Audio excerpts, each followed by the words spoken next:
ಸ್ಕೂಲ್ಗಳಲ್ಲಿ, especially ಬೆಂಗಳೂರಿನಲ್ಲಿ hi fi ಅಂತ ಕರೆಸ್ಕೊಳ್ಳೋ ಸ್ಕೂಲ್ಗಳು, ವರ್ಷಕ್ಕೆ ಲಕ್ಷಾನ್ಗಟ್ಲೆ ಫೀಸನ್ನು ಪೀಕುವಂತಹ ಸ್ಕೂಲ್ಗಳು, ಒಳ್ಳೆ ಫ್ಯಾಕಲ್ಟಿಯನ್ನ ಇಟ್ಕೊಂಡು ಮಕ್ಕಳಿಗೆ ಪಾಠ ಮಾಡೋದು, ಅದರ ಜೊತೆಗೆ ಒಳ್ಳೆ ಇನ್ಫ್ರಾಸ್ಟ್ರಕ್ಚರ್ ಇಟ್ಕೊಂಡು ಮಕ್ಕಳನ್ನ ಸೆಳೆಯೋದು, ಒಳ್ಳೆ ಗ್ರೌಂಡನ್ನು ಇಟ್ಕೊಂಡು ಮಕ್ಕಳ ದೈಹಿಕ ಆರೋಗ್ಯದಲ್ಲಿ ಗಮನ ಕೊಡೋದು, ಇದೆಲ್ಲವನ್ನ ಬಿಟ್ಟು ನನ್ನ ಮಗ ಅಂದರೆ ನಮ್ಮ ಸ್ಕೂಲ್ ಮಕ್ಕಳು ಇನ್ನೂ ಚೆನ್ನಾಗಿ ಓದಬೇಕು, ಒಳ್ಳೊಳ್ಳೆ ಫ್ಯಾಕಲ್ಟಿನ ಇಡಬೇಕು, ಒಳ್ಳೊಳ್ಳೆ ಸಬ್ಜೆಕ್ಟ್ಗಳನ್ನು ತರಬೇಕು, ಇದೆಲ್ಲವನ್ನ ಬಿಟ್ಟು ಲಂಚ್ ಬಾಕ್ಸ್ ಇವತ್ತು ಇಂಥದ್ದು ತರಬೇಕು, ಸ್ನ್ಯಾಕ್ಸ್ ಬಾಕ್ಸ್ ಇವತ್ತು ಇಂಥದ್ದು ತರಬೇಕು, ಚಾಕ್ಲೇಟ್ ಫ್ಲೇವರ್ ಕೇಕೇ ಇರಬೇಕು, ಚೀಸ್ ಕೇಕ್ ಇರಬೇಕು, ಐಸ್ ಕ್ರೀಮ್ ತರಬೇಕು ಅಂತ ನೀವು ಪೇರೆಂಟ್ಸ್ಗಳಿಗೆ ಡೈರಿ ಬುಕ್ಕಲ್ಲಿ ಬರೆದು ಕಳಿಸ್ತೀರಿ. ಮಕ್ಕಳು ನಾಳೆ ಅದನ್ನೇ ತರಬೇಕು, ತರಲಿಲ್ಲ ಅಂದರೆ ಅವ್ರಿಗೆ ಪನಿಷ್ಮೆಂಟ್ ಕೊಡ್ತೀರಿ. ಈ ಹಂತಕ್ಕೆ ಇಳ್ದಿದ್ದೀರಾ ಅಂದರೆ ಇದು ಸ್ಕೂಲ್ಗಳ ದಾರಿದ್ರ್ಯತನವನ್ನು ತೋರಿಸುತ್ತೆ.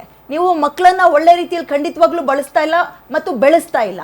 ನಿಮ್ಮ ಸ್ಕೂಲ್ಗಳನ್ನ ಸ್ಟ್ಯಾಂಡರ್ಡ್ಸ್ಗಳನ್ನ ನಾನು ಆರಂಭದಲ್ಲಿ ಹೇಳಿದ್ನಲ್ಲ, ನಿಮ್ಮ ಇನ್ಫ್ರಾಸ್ಟ್ರಕ್ಚರಲ್ಲಿ ತೋರಿಸ್ಕೊಳ್ಳಿ. ನೀವು ಎಂತೆಂಥ ಸ್ಟಾಫ್ ಇದ್ದಾರೆ ಗೊತ್ತಾ ನಮ್ಮಲ್ಲಿ, ಅದ್ರಲ್ಲಿ ತೋರಿಸ್ಕೊಳ್ಳಿ.